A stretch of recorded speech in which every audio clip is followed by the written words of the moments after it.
Milli Eğitim Bakanlığımız Türkiye Yüzyılı Marif modelini uygulamaya geçirdi ve bu model içerisinde daha çok milli vurguların öne çıktığı başlıklar yer aldı.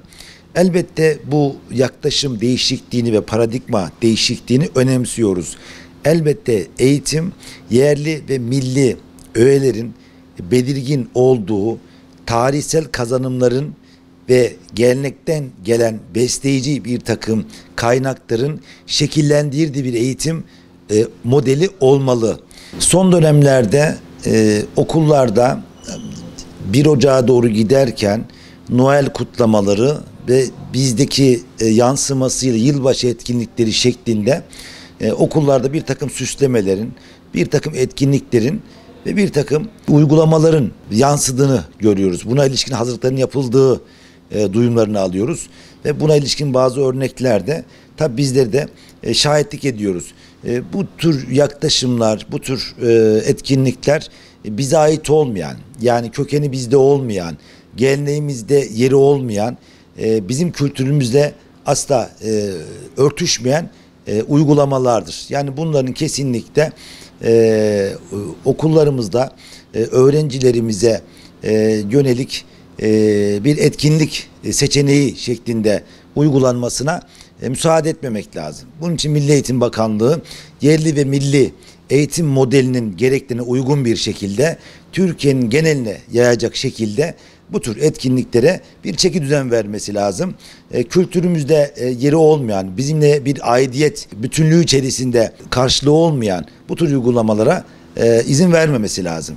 Gerekirse bunun için de tüm okullara bir yazı göndererek yılbaşı etkinliklerini esas alan bir düzenleme konusuna dönüştürmeli buradaki sıkıntıları.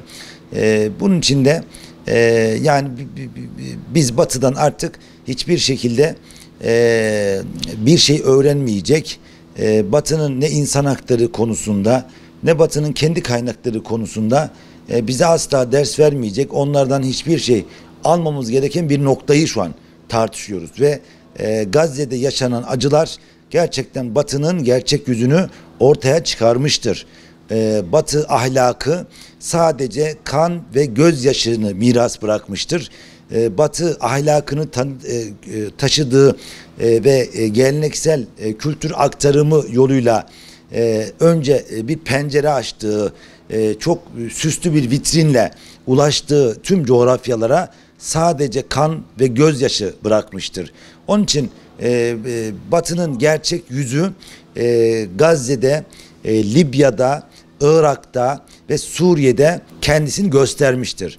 Bunun için de Batı'nın tüm değerlerine karşı, Batı'nın tüm kültürel içeriklerine karşı hassasiyet geliştirmek lazım, mesafeli olmak lazım.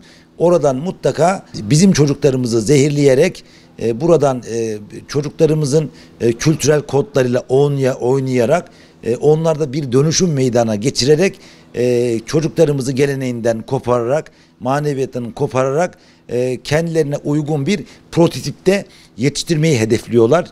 Bunun için de eğitim sistemimizi ta Cumhuriyet'ten bu yana kendi değerleriyle örmüş durumdalar.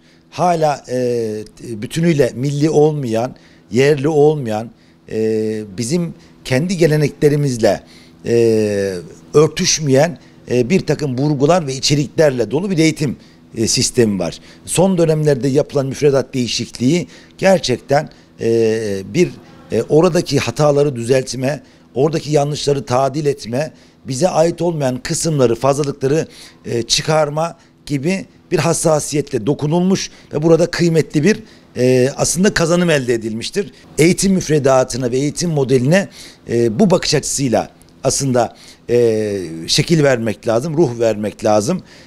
Bu nedenle yıllarca Batı'yı öven, Batı değerleriyle olayları ve olguları yorumlayan eğitim sisteminin zayiatlarını göz ardı etmemek lazım. Bu nedenle yılbaşı etkinlikleri için okullarda bu işin bir merasim şeklinde bize ait bir bayram havası şeklinde süslemelerin ışıklı evlerin, bir takım farklı ritüellerin uygulanmasına müsaade etmemek lazım. Bize ait olmayan bu tür yaklaşımlara, bu tür değerlere, bu tür etkinliklere izin vermememiz lazım. Çünkü bir şekilde bu etkinlikler çocukların zihninde ve gönül dünyasında bir takım tahribatlara neden olmaktadır. Bir ilimizde ilçe milli eğitim müdürlüklerinin okullara gönderdiği yazıda yılbaşı etkinliklerinin nasıl yapılması gerektiğiyle ilgili kültürel değerlerimize aykırılık teşkil eden uygulamalara izin verilmemesi ve dikkat edilmesi hususunda önemli, ciddi bir yazı yazılmıştı. Bu yazı içeriğinin ve buradaki yazıya dönüşen hassasiyetin Türkiye'nin geneline teşmil edilmesini ve Türkiye'nin geneline Milli Eğitim Bakanı marifetiyle benzer yazıların yazılarak ister yılbaşı hazırlıkları olsun, ister başka vesilelerle kültürel kodlarımızda örtüşmeyen, geleneğimizin içinde yeri bu olmayan tüm etkinliklerin, şölenlerin, ritüellerin gerçekleştirilmemesi hususunda azami dikkat edilmesi gerekir.